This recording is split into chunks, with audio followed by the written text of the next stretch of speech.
Judith, you're an expert in philosophical theology with a particular specialty in eschatology, the study of ultimate things. And those ultimate things affect individual consciousness because that's what happens ultimately to a consciousness. And so that's the normal assumption that you make, is that human consciousness exists and all the things that may or may not happen to it in an ultimate future.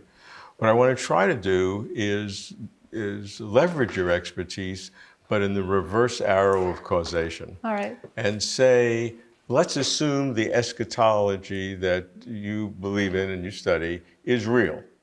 What would that say then about consciousness? What can we infer from the eschatological ultimate reality?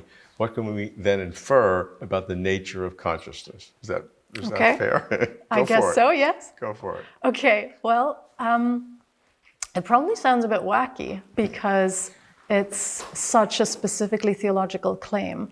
But if we take seriously the Christian eschatological vision of what we call a beatific vision of God, then that runs something like the following.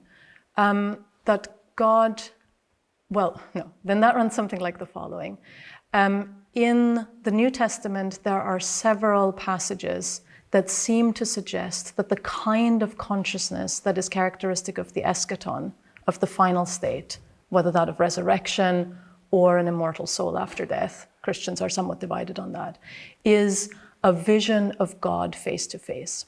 So Paul says in 1 Corinthians 13, now I see as in a mirror darkly, but then I shall see face to face. Now I know in part, but then I shall know even as I am fully known. And the first letter of John says, beloved, we do not yet know who we are, but we know that when he appears, we will be like him, for we will see him as he is. So there's this sort of claim in the New Testament that our true mode of knowing in the eschatological state will be one of face-to-face vision of God.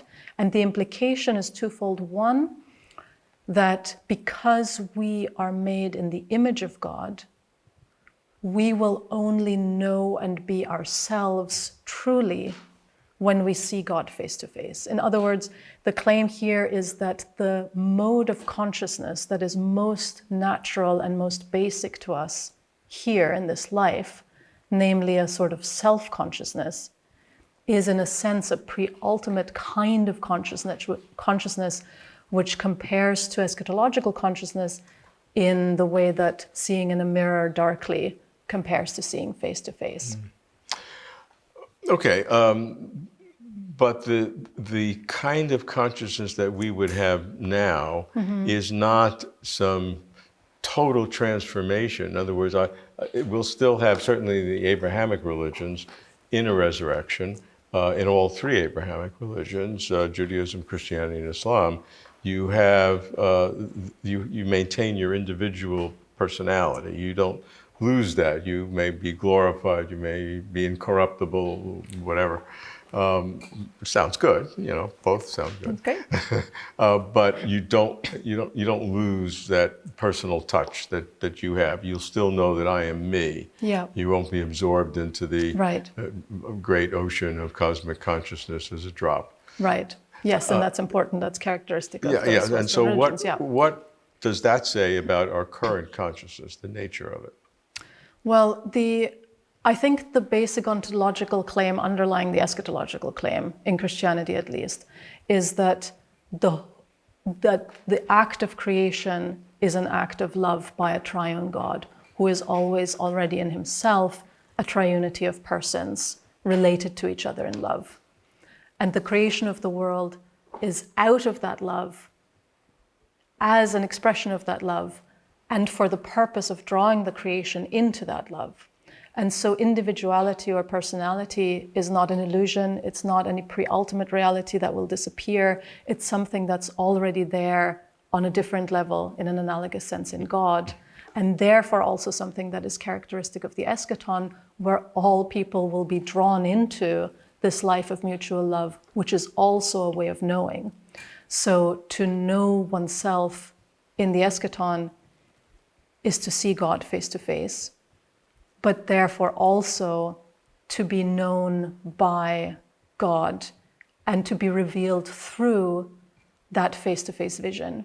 And I think many modern theologians would add that the continuation of personality means that forever each person is able to have a face-to-face encounter and see God in a way that is individual and personal, which they can then also reflect to everybody else, such that community remains an essential aspect, just as it is in the life of God.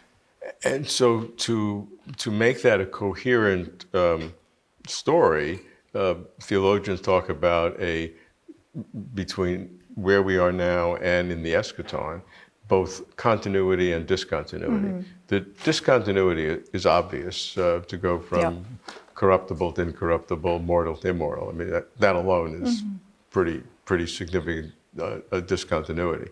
But I'm looking for the continuity and how it works. Sure. In other words, we agree that there is a continuity in the Abrahamic religions. So is there any sense that we can make a little bit of a progress further to say, well, then how does that happen? It happens through our consciousness, the continuity.